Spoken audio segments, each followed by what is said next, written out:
महान सर्व सामर्थी परमेश्वर को आराधना करने के लिए हम चले आए हैं। மிகவும் வல்லமையான தேவனுக்கு நம்மை ஆராதிப்பதற்காக வந்திருக்கிறோம். जब हम उसकी आराधना करने के लिए चले आते हैं, எப்பொழுது நாம் அவரை ஆராதிப்பதற்காக வந்திருக்கிறோமோ, वो हमारे अंदर बड़े बड़े कार्य करने के लिए तैयार है।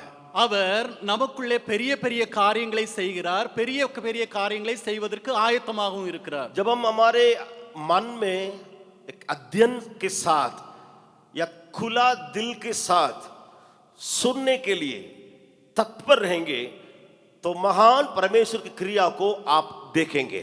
நாம் திறந்த இருதயத்தோடு தேவனை தியானிப்பதற்கும் தேவனுடைய வசனத்தை கேட்பதற்கும் நாம் ஆயத்தமாக இருக்கும்போது நமக்குள்ளே வல்லமையான காரியங்களை செய்கிறார். एक प्रकार की तैयारी जो जब हमारे अंदर होती रहती है तो परमेश्वर हमारे पास आकर के हमें भरते रहता है।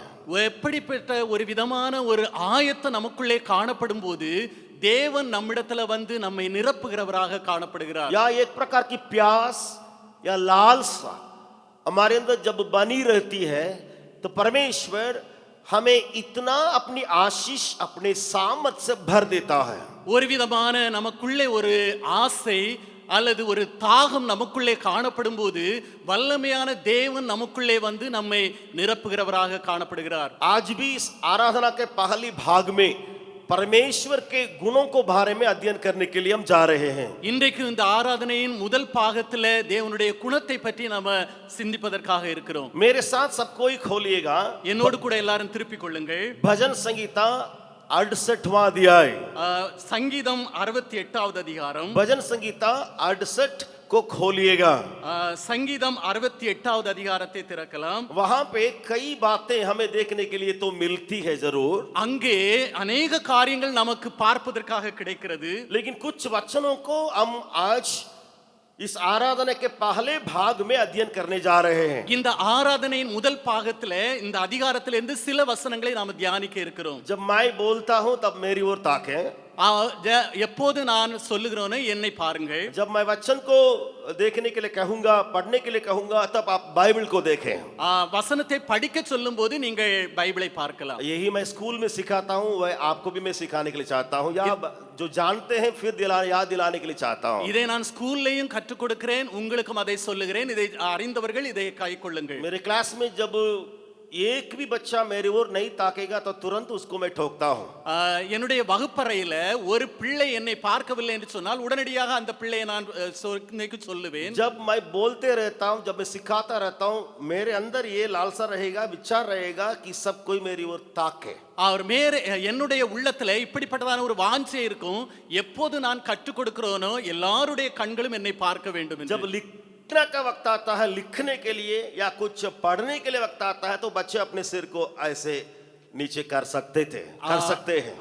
பிள்ளைகள் எழுத வேண்டிய நேரம் வரும்போது அல்லது படிக்க வேண்டிய நேரம் வரும்போது தன்னுடைய தலையை கீழே பார்க்கலாம். मैं कभी कभी डिवोशन में देखता हूँ, ज्यादा से ज्यादा देखता हूँ, நான் டிவோஷன்ல அதிகபட்சமாக நான் பார்க்கிறேன். जब प्रचार करने के लिए लोग रहेंगे, अनुवाद के लिए कोई रहेंगे, அங்க பிரசங்கிப்பதற்கும் அது டிரான்ஸ்லேஷன் பண்ணுவதற்கும் யாராவது இருந்தாங்கன்னா लगभग ज्यादा से ज्यादा लोग जो है ताकते नहीं है, लोगों को ताकते नहीं, देखते नहीं है।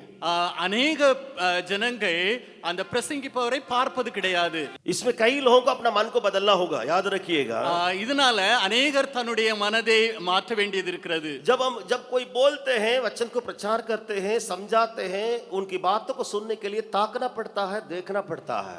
இதனால நாம யார் பிரசங்கிக்கிறோமோ வசனத்தை கேட்பதற்கும் பார்ப்பதற்கும் நம்முடைய இருதயத்தை ஒருமுகப்படுத்த வேண்டும், கண்களை முன்னால வைக்க வேண்டும். छोटे व्यक्ति भी क्यों न हो, बड़े व्यक्ति भी क्यों न हो, சின்ன பிள்ளைகளா இருக்கலாம், பெரியவர்களா இருக்கலாம். ध्यान दीजिए, मेरी बात पर ध्यान दीजिए। என்னுடைய வார்த்தையை கவனமாய் கேளுங்கள். एक दिन फर्क नहीं होगा, एक दिन अंतर दिखाई नहीं पड़ेगा, ஒரு நாள் அந்த வித்தியாசம் தெரியாது, 2 दिन दिखाई नहीं पड़ेगा, 2 நாள் அந்த வித்தியாசம் தெரியாது. आप लगातार करेंगे, அதை தொடர்ந்து நம்ம செய்து கொண்டிருந்தோம் என்றால், विशेष करके परमेश्वर की कलीसिया में, भवन में या चैपल में इसको करेंगे, விசேஷமாக தேவனுடைய சபையில தேவனை கூடி ஆராதிக்கிற இடத்துல இதை நம்ம செய்வோம் என்றால் अपने आप कुछ महीना के बाद, कुछ साल के बाद आपके अंदर इतना अंतर को आप महसूस करेंगे। ஒரு மாதம் அல்லது ஒரு வருடத்திற்கு பிறகு உங்களுக்குள்ளால ஒரு பெரிய ஒரு வித்தியாசத்தை காண்பீர்கள். आप ऐसे समझेंगे कि आपके विश्वास का तौल या विश्वास की नाप इतना बढ़ गया हो। உங்களுடைய விசுவாசத்தின் அளவு இவ்வளவாக பெருகி இருக்கிறது. इसलिए हमारे वचन के ऊपर या लोगों के ऊपर ध्यान देना जब सुनाया जाता है बहुत अनिवार्य है। எப்பொழுது யார் பிரசங்கிக்கிறார்களோ அதை கேட்பதற்கும் அதன்படி செய்வதற்கும் பார்ப்பதற்கும் நமக்கு ஒரு ஒரு இது உண்டு, ஒரு கடமை. अभी हम उस अध्याय में देखने जा रहे हैं। இப்பொழுது நம்ம இந்த 68ஆம் அதிகாரத்தை நம்ம பார்க்கலாம். उस बाइबल को आप देख सकते हैं। இப்பொழுது நீங்கள் பைபிளை பார்க்கலாம். 4 वचन से लेकर के 6 वचन तक पढ़ने जा रहे हैं। 4வது வசனத்துல இருந்து 6வது வசனம் வரைக்கும் படிக்கலாம். भजन संगीता 68 उसका 4 से 6 पद तक पढ़ने जा रहे हैं माइक में। சங்கீதம் 68வது அதிகாரம் 4வது வசனத்துல இருந்து 6வது வசனம் வரைக்கும் வாசிக்கலாம். परमेश्वर का गीत गाओ, उसके नाम का भजन गाओ, जो निर्जल देश में सवार होकर चलता है। उसके लिए सड़क बनाओ, उसका नाम याह है, इसलिए तुम उसके सामने प्रफुल्लित हो। परमेश्वर अपने पवित्र धाम में है, अनाथों का पिता और विधवाओं का न्यायी है। परमेश्वर अनाथों का घर बसाता है और बंदियों को छुड़ाकर संपन्न करता है, परंतु हठीलों को सूखी भूमि पर रहना पड़ता है। தேவனை பாடி அவருடைய நாமத்தை கீர்த்தனம் பண்ணுங்கள். வனாந்திரங்களில் ஏறி வருகிறவருக்கு வழியை ஆயத்தப்படுத்துங்கள். அவருடைய நாமம் யெகோவா. அவருக்கு முன்பாக களி கூறுங்கள். தம்முடைய பரிசுத்த வாசஸ்தலத்திற்கிற தேவன் திக்கற்ற பிள்ளைகளுக்கு தகப்பனும் விதவைகளுக்கு நியாயம் விசாரிக்கிறவருமாய் இருக்கிறார். தேவன் தனிமையானவர்களுக்கு வீடு வாசல் ஏற்படுத்தி கட்டுண்டவர்களை விடுதலையாக்குகிறார். துரோகிகளோ வறண்ட பூமியில் தங்குவார்கள். इन वचनों में 5 और 6 वचनों में परमेश्वर के कुछ कार्य या गुण के बारे में आप देख सकते हैं। 5-6 வசனங்களில தேவனுடைய சில காரியங்களே அல்லது தேவனுடைய குணத்தை நம்ம பார்க்கலாம். आप वहां पे गौर करके देखिएगा, लिखा है हमारा परमेश्वर कौन है? वो अनाथों का पिता है। இதை நீங்கள் கவனமாக இந்த வசனத்தை வாசித்தீர்கள் என்று சொன்னால் அங்கு எழுதப்பட்டிருக்கிறது, அநாதைகளுக்கு திக்கற்றவர்களுக்கும் அவர் தகப்பனாய் இருக்கிறார். फिर लिखा है विधवाओं का न्यायी है, விதவைகளுக்கு நியாயம் விசாரிக்கிறவராய் இருக்கிறார். फिर 6 वचन में लिखा है जो अकेला रहता है, जो एकदम छोड़ दिया, अकेले अकेले एक व्यक्ति जैसे रहता है, लिखा है उनका घर बसाने वाला है। 6வது வசனத்தில் சொல்லப்பட்டிருக்கிறது, தனிமையானவர்களுக்கு யார் ஆதரவில்லாதபடி தனிமையாக இருக்கிறார்களோ அவர்களுக்கு வீடை கட்டுகிறவர். और चौथी बात को वही 6वां वचन में देखते हैं, बंदियों को छुड़ाने वाला है। 6வது வசனத்தில் 4வது காரியத்தை பார்க்கலாம், கட்டுண்டவர்களை விடுதலையாக்குகிறார். मेरी चारों बात पर मन लगाइए, இந்த 4 காரியங்கள் மேலே உங்கள் மனதை வையுங்கள். अच्छा से सुनिए, நன்றாக கேளுங்கள். जिस परमेश्वर की आराधना करने के लिए आप और हम आए हैं, எந்த தேவனை ஆராதிப்பதற்கு நீங்களும் நானும் வந்திருக்கிறோமோ वो कैसा है? அவர் எப்படிப்பட்டவர்? उसका गुण क्या है? அவருடைய குணம் वो எப்படிப்பட்டது? क्या काम करता है? அவர் என்ன காரியம் செய்கிறார்? वो कैसे कैसे अपने लोगों के लिए अपने गुण को प्रकट करता है?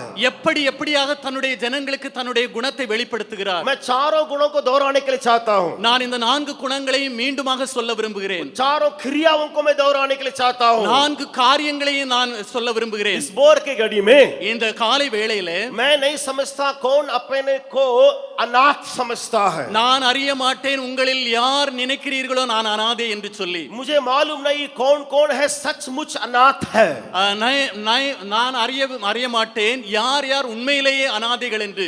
जिसका अगर बताया जाए बाप नहीं हो, இங்கே யார் என்று சொன்னால் யாருக்கு தகப்பன் இல்லையோ, या जिसका माँ नहीं हो, யாருக்கு அம்மா இல்லையோ, या जिसका दोनों नहीं है, माँ बाप नहीं हो, இல்லாவிட்டால் யாருக்கு 2 பேரும் இல்லையோ, அப்பா அம்மா இல்லையோ, या कोई बाप बाप है कोई माँ है लेकिन कोई मेरे लिए उनसे सहारा नहीं हो, அல்லது தகப்பனோ அல்லது தாயோ இருந்தால் யாரும் எனக்கு உதவி செய்ய இல்லை என்று நினைக்கலாம். या कोई बाप मुझसे दूर रहता है, मुझसे बातचीत भी नहीं करता है, அல்லது யோசிக்கலாம் என்னுடைய தகப்பனார் இருக்கிறார், அவர் தூரமாக இருக்கிறார், அவருடைய பேசக்கூட முடியவில்லை. या आप सोचते हैं कि मेरे पति मेरे पास नहीं है, இப்போ சில வேளை யோசிக்கலாம் என்னுடைய கணவன் என்னோடு கூட இல்லை, मेरे पति कभी मुझसे छोड़ के चले गए, அவர் என்னுடைய கணவனார் என்னை விட்டு விட்டு போய்விட்டார், या मेरे पति कभी गुजर गए, चले गए, दुनिया छोड़ दिए. அல்லது என்னுடைய கணவனார் இந்த உலகத்தை விட்டு போயிருக்கலாம். मैं कभी कभी बच्चों को स्कूल में देखता हूँ, இடையிடையே நான் ஸ்கூல்ல பிள்ளைகளை பார்க்கிறேன், उनसे ज्यादा पूछताछ नहीं करता हूँ, அந்த பிள்ளைகளிடத்தில் அதிகமா நான் கேள்வி கேட்பதில்லை, आपके बाप कौन है माँ कौन है करके ज्यादा उनसे मैं पर्सनल कांटेक्ट नहीं रखता हूँ. நான் தனிப்பட்ட விதத்துல அந்த பிள்ளைகளிடத்துல கேட்பது கிடையாது உன்னுடைய அம்மா யாரு அப்பா யாருன்னு. कई दूसरे धर्म से भी बच्चे आते हैं, அவர் வேறு மதத்திலிருந்து பிள்ளைகள் कई வருகிறார்கள், अलग अलग धर्म से बच्चे मेरे स्कूल में पढ़ते हैं. வேறு வேறு மதத்திலிருந்து இந்த பிள்ளைகள் வருகிறார்கள். लेकिन हमारे स्कूल में पढ़ने वाले बच्चों में कई बच्चे के बाप नहीं है, ஆனால் நம்முடைய ஸ்கூல்ல படிக்கிற अनेक பிள்ளைகளுக்கு தகப்பனார் கிடையாது, कई बच्चों को माँ नहीं है, अनेक பிள்ளைகளுக்கு அம்மா கிடையாது, कई बच्चों को माँ बाप दोनों है ही नहीं है. अनेक பிள்ளைகளுக்கு அப்பாவும் அம்மையும் ரெண்டு பேரும் கிடையாது. आपको मालूम है बहुत बड़ा भूकंप कुछ साल पहले हुआ गुजरात में. கொஞ்சம் வருஷத்துக்கு முன்னால குஜராத்ல பெரிய ஒரு பூகம்பம் நடந்தது. जब एक बच्चे दो है, दो हमारे स्कूल में पढ़ते थे, उनकी कहानी क्या है? அந்த ரெண்டு பிள்ளைகள் நம்ம ஸ்கூல்ல படித்தார்கள். அந்த பிள்ளைகளுடைய சம்பவம் என்ன தெரியுமா? वे हमारे स्कूल में, हमारे इंग्लिश मीडियम स्कूल में पढ़ते थे. அவர்கள் இங்கிலீஷ் மீடியம் ஸ்கூல்ல அந்த பிள்ளைகள் படித்தார்கள். उनका कहानी ये है, அவர்களுடைய கதை இப்படிப்பட்டது. उस भूकंप में दोनों चले गए, அந்த माँ बाप चले गए. அந்த பூகம்பத்துல அப்பா அம்மா இரண்டு பேரும் இறந்து போனார்கள். मैं ऐसा सोचता हूँ जिस बच्चा का माँ बाप नहीं है, जब छोटा रहता है बच्चा, उसके बारे में जरा मैं सोचता हूँ. நான் अनेक நேரம் யோசிப்பதுண்டு, அப்பா அம்மா இல்லாமல் பிள்ளைகள் சிறுவர்களாக இருப்பார்கள், அவர்களை குறித்து நான் யோசிப்பேன். मेरी माँ है, मेरी माँ तो जिंदी है, என்னுடைய தாயார் உயிரோடு இருக்கிறார்கள், मेरी माँ जरूर जिंदी है, என்னுடைய தாயார் நிச்சயமாகவே அவர்கள் உயிரோடு लेकिन இருக்கிறார்கள். अभी मेरा उम्र ज्यादा है, मेरा उम्र ज्यादा है, என்னுடைய வயது அதிகமா இருக்கிறது. और मेरे पिताजी जो है कुछ साल पहले मर गए थे. बस என்னுடைய தகப்பனார் சில வருஷங்களுக்கு முன்பதாக இறந்தார்கள், कुछ साल पहले मर गए थे. சில வருஷங்களுக்கு முன்பதாக இறந்தார்கள். तब तक मेरे बच्चे इतना बड़े हो गए, அது அந்த இதற்கிடையில என்னுடைய பிள்ளைகள் மிகவும் வளர்ந்தார்கள், इतने बड़े हो गए, समझदार हो गए. இவ்வளவு பெரிதாக வளர்ந்தார்கள். அந்த பிள்ளைகளுக்கு ஒரு புரிதல் வந்தது. लेकिन मैं उन छोटे बच्चों को देखता हूँ, ஆனால் இந்த சின்ன பிள்ளைகளை பார்க்கும்போது मैं उनको देखता हूँ जो माँ बाप नहीं है करके जब बोलते हैं, எப்பொழுது அந்த பிள்ளைகள் அப்பா அம்மா இல்லை என்று சொல்லுகிறார்களோ, तो वो लोग कहते हैं मैं अंकल के घर से आता हूँ. அந்த பிள்ளைகள் சொல்லுகிறார்கள் நான் என்னுடைய மாமாவுடைய வீட்டில இருந்து வருகிறேன். अचानक एक बच्ची जो नोट दिखाने के लिए मेरे पास आई थी, ஒரு சின்ன ஒரு பிள்ளை करेक्शन के लिए, அந்த கரெக்ஷன் பண்ணுவதற்காக ஒரு நோட்டோடு கூட என்னோட இடத்துல வந்தது. जब मैं करेक्शन कर रहा था, நான் அதை கரெக்ட் பண்ணி கொண்டிருந்தேன். तो उस समय वो शायद 7वां क्लास में 8वां क्लास में पढ़ती थी. சில வேளை அந்த டைம்ல அந்த பிள்ளை 7 அல்லது 8வது வகுப்புல படித்துக் अभी वो கொண்டிருந்தது. बड़ी क्लास में है. இப்பொழுது அந்த பிள்ளை பெரிய கிளாஸ்ல வந்து விட்டார். ऐसे अचानक जब नोट लेके आई, मैं कभी पूछता ही नहीं हूँ किसी से, तुरंत मैं पूछ लिया आपका बाप क्या काम करते हैं. அந்த பிள்ளை அந்த நோட் என்னிடத்துல கொண்டு வரும்போது நான் யாரிடத்திலையும் கேட்பது கிடையாது. ஆனால் அந்த பிள்ளை இடத்துல கேட்டேன் உன்னுடைய பிள்ளை அப்பா யார் என்று. उन्होंने तुरंत कहा, उनकी चेहरा बदल गया, मेरे पिताजी एक्सीडेंट में मर गए. அந்த கேட்ட உடனே அந்த பிள்ளையுடைய முகம் மாறுபட்டது. உடனே அந்த பிள்ளை கவலையோடு சொன்னது என்னுடைய தகப்பனார் ஆக்சிடென்ட்ல இறந்து मैं விட்டார்கள். थोड़ा सा दुखित होने लगा, लेकिन मैं एक और प्रश्न पूछने लगा. நிச்சயமாக எனக்குள்ள ஒரு கவலை வந்தது.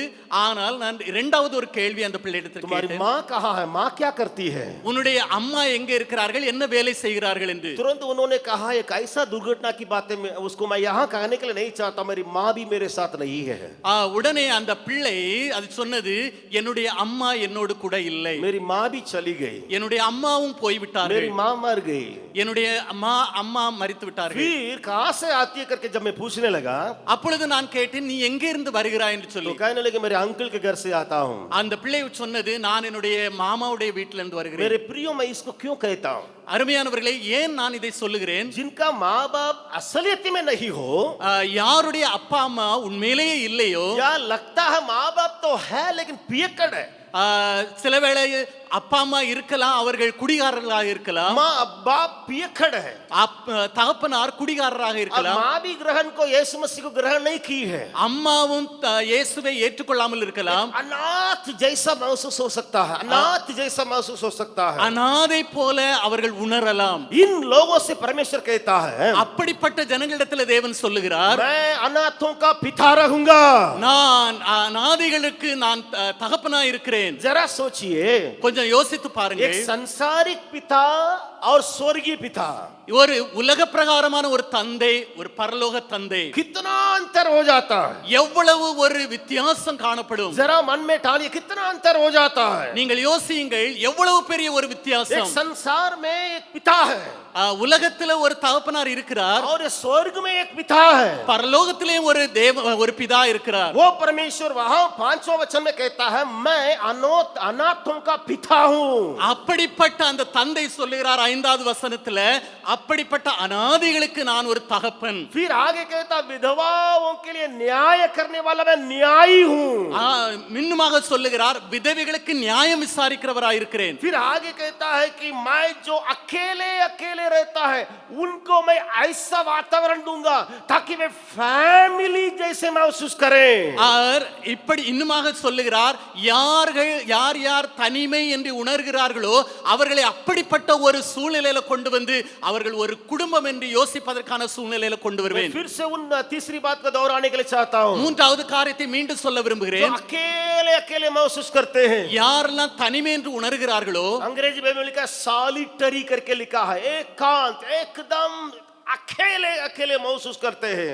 இங்கிலீஷ்ல இப்படியாக எழுதப்பட்டிருக்கிறது, முற்றிலுமாக தனிமை என்ற உணர்வு. उनको परमेश्वर क्या करता है? அவர்களுக்கு தேவன் என்ன சொல்லுகிறார்? घर बसाता है, அவர்களுக்கு வீட்டை கட்டுவேன் என்று சொல்லுகிறார். उनके लिए घर बसाता है। அவர்களுக்கு வீட்டை கட்டுவேன் என்று சொல்லுகிறார். मतलब क्या है? இதன் அர்த்தம் என்ன? और बड़ा मकान जैसे बना के दूंगा करके वैसी बात नहीं है। ஒரு பெரிய ஒரு வீடு கட்டி கொடுப்பேன் என்பது அர்த்தம் அல்ல. उनको ऐसे लगेगा कि मैं एक परिवार में हूँ। அவர்களுக்கு அப்படிப்பட்ட உணர்வை கொடுப்பேன், நான் ஒரு குடும்பத்தில் இருக்கிறேன். मेरी बात पर ध्यान दीजिएगा। என்னுடைய வார்த்தையை கவனமாய் கேளுங்கள். फिर आगे लिखा है, बंदियों को छुड़ाने वाला परमेश्वर है। இன்னுமாக எழுதப்பட்டிருக்கிறது, கட்டுண்டவர்களை விடுதலையாக்குவேன். बंदियों को छुड़ाने वाला परमेश्वर है, கட்டுண்டவர்களை விடுதலையாக்குகிற தேவன். जो आत्मा में, प्राण में, शरीर में बांधे हुए हैं। யார் சரீரத்திலும் ஆவியிலும் ஆத்மாவிலும் கட்டப்பட்டிருக்கிறார்களோ, उनका कोई डॉक्टर से इलाज से जवाब नहीं मिली है।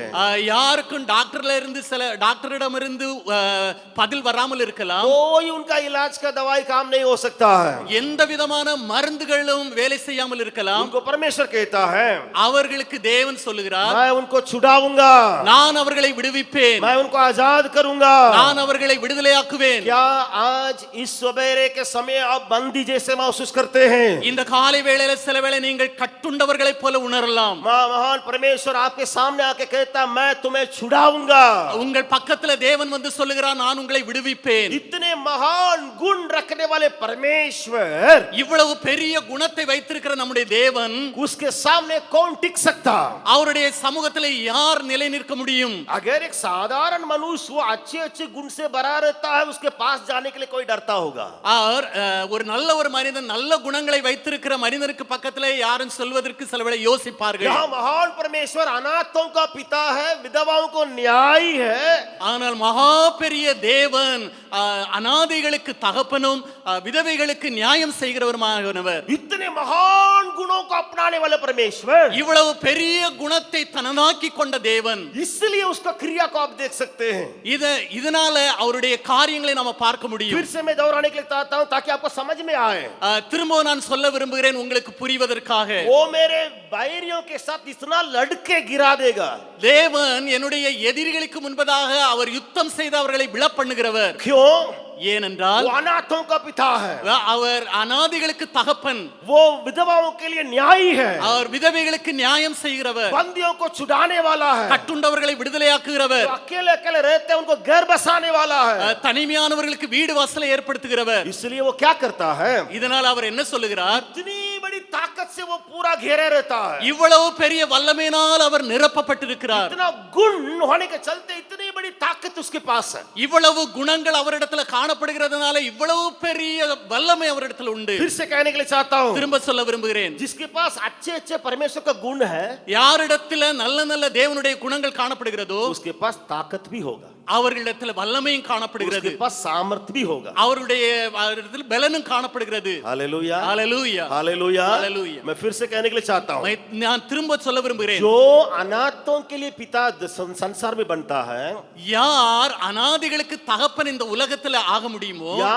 विधवाओं के लिए कुछ पक्ष में बोलता है, யார் விதவைகளுக்கு அவர்களுக்கு பட்சமாக பேசுகிறார்களோ, या परमेश्वर को गुण को अपनाने के लिए कोशिश करता है, யார் தேவனுடைய குணத்தை தனதாக்கிக் கொள்ள யோசிக்கிறார்களோ, गिरा हुआ को जो उठाता है, மடங்கடிக்கப்பட்டவர்களை தூக்கி விடுகிற, या आंसू को पोंछने के लिए किसी के पास ताकत है, யாரிடத்தில் அப்படிப்பட்ட ஒரு குணம் இருக்கிறதோ கண்ணீரை துடைப்பதற்காக, उसके पास सामर्थ भी होगा, அவர்களிடத்தில் தேவனுடைய வல்லமையும் காணப்படும், उसके पास परमेश्वर की ताकत भी होगा, அவர்களிடத்தில் தேவனுடைய பலனும் காணப்படும், उसकी प्रार्थना में एक ऐसी ताकतें चली जाती है, அவர்களுடைய ஜெபத்தில் அப்படியாக ஒரு வல்லமை பாய்ந்து செல்லும்.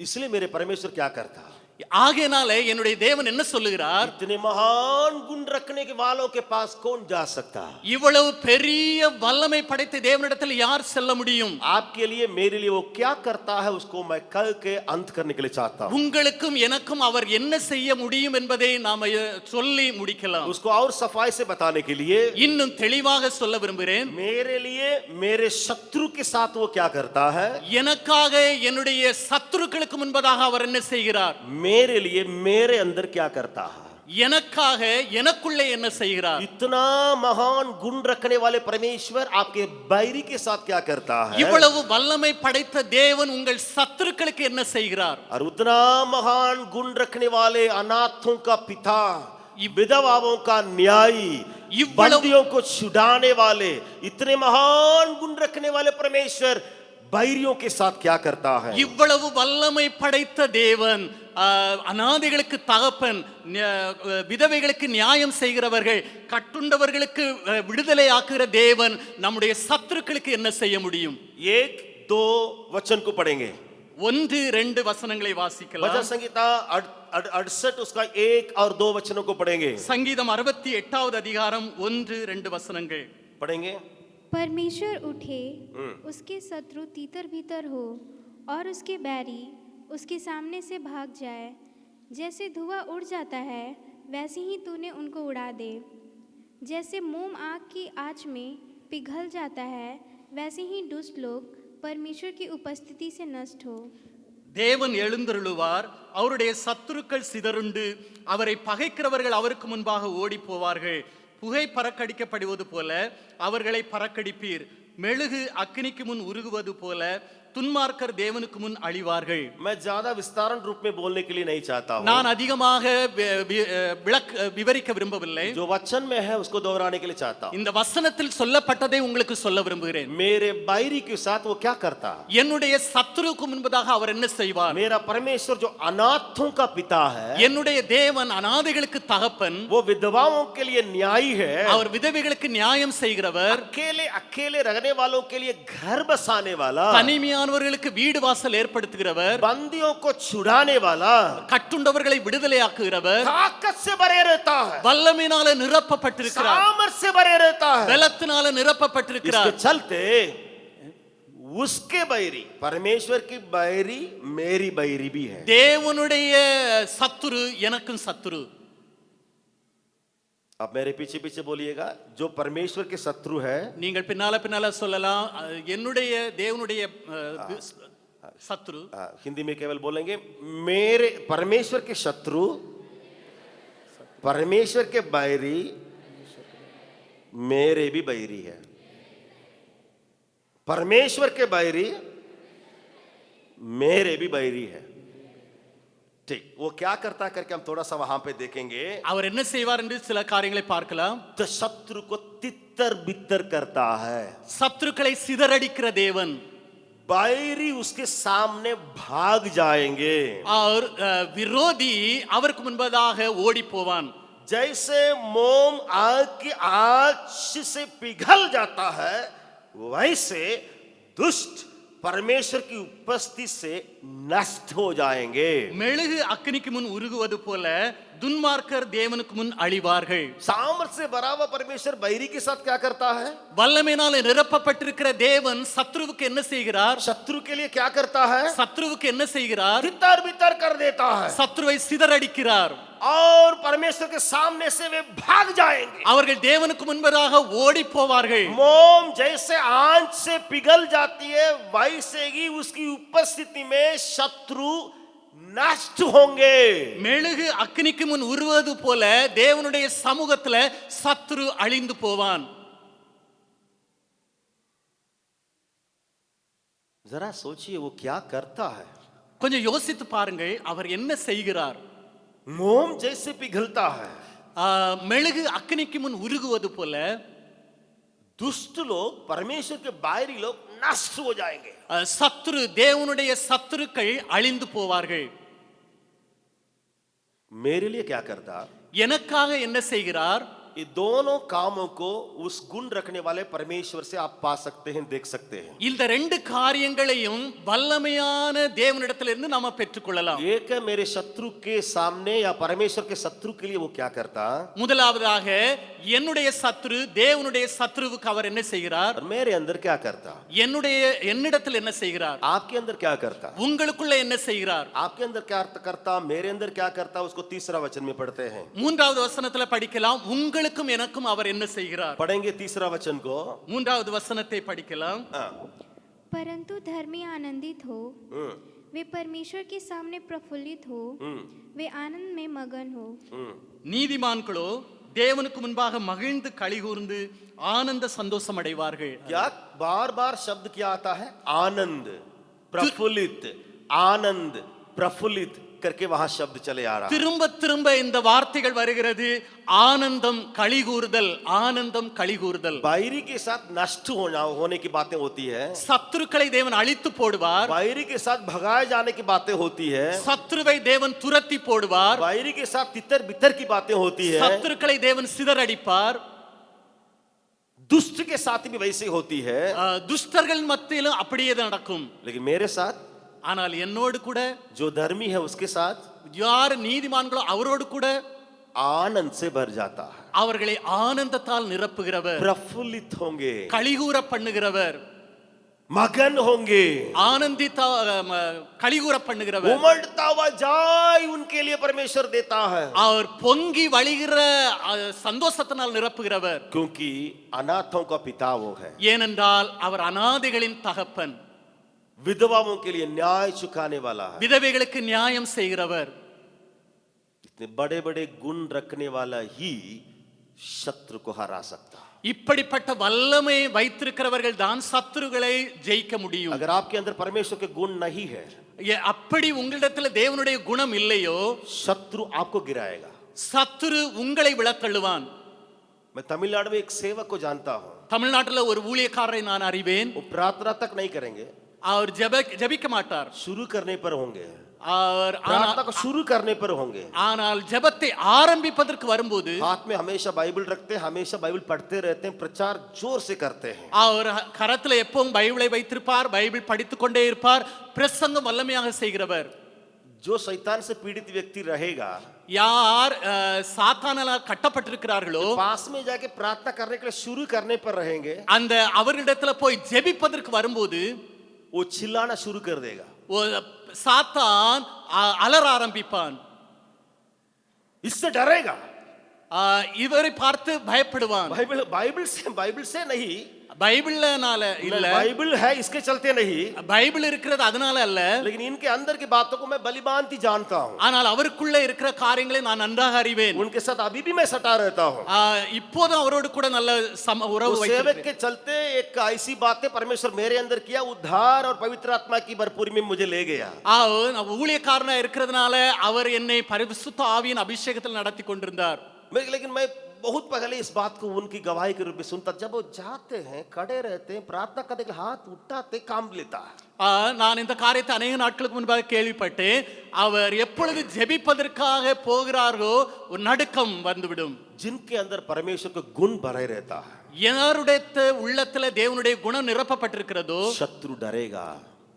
சாத்தான் பயப்படுவான். जिनके अंदर दया है, யாரிடத்துல தயவு காணப்படுகிறதோ, जिनके अंदर तरस है, யாரிடத்துல மனதுருக்கம் जिनके காணப்படுகிறதோ, अंदर अनाथों के लिए बाप जैसे बनने की ताकत है, யார் அனாதைகளுக்கு ஒரு தகப்பன் ஆவதற்கான ஒரு குணம் காணப்படுகிறதோ, और साथ ही साथ वचन की क्रिया भी उनके अंदर है, யாரிடத்துல வசனத்தின் கிரியைகள் காணப்படுகிறதோ उनसे शत्रु डरेगा। அவர்களை பார்த்து சத்துரு பயப்படுவான். भले में परमेश्वर के गुण बताते बताते थोड़ा सा आपको एक बात को सिखा भी दिया, தேவனுடைய குணத்தை சொல்லி சொல்லி ஒரு சில காரியத்தையும் உங்களுக்கு சொல்லிவிட்டேன், कुछ बात को सिखा भी दिया, சில காரியங்களை உங்களுக்கு கற்றுக் கொடுத்து விட்டேன். लेकिन उस महान परमेश्वर के गुण को अध्ययन करके, ஆனால் இந்த பெரிய தேவனுடைய குணத்தை நம்ம தியானித்து, वो महान परमेश्वर हमारे बैरी के साथ क्या करता, நம்முடைய வல்லமையான தேவன் சத்துருவோடு கூட என்ன செய்கிறார்?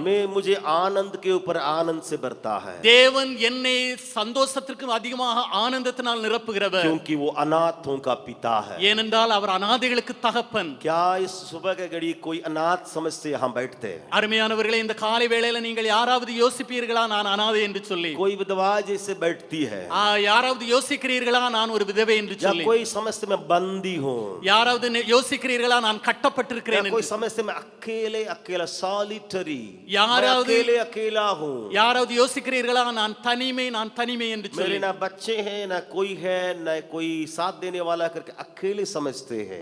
பிள்ளைகள் இல்லை, யார் எனக்கு உதவி செய்வதற்கு இல்லை, நான் தனியாக இருக்கிறேன் என்று उस யோசிக்கிறீர்களா? महान परमेश्वर आपसे कहता है, இந்த காலை வேளையில தேவன் உங்களிடத்தில் சொல்லுகிறார், मैं उनको छुड़ाऊंगा, उनका बाप बनूंगा। நான் அவர்களை விடுவித்து அவர்களுக்கு தகப்பனாய் இருப்பேன். आइए हम खड़े होकर 15 नंबर गीत को गाने जा रहे हैं आराधना के रूप में। நாம் எழுந்து நின்று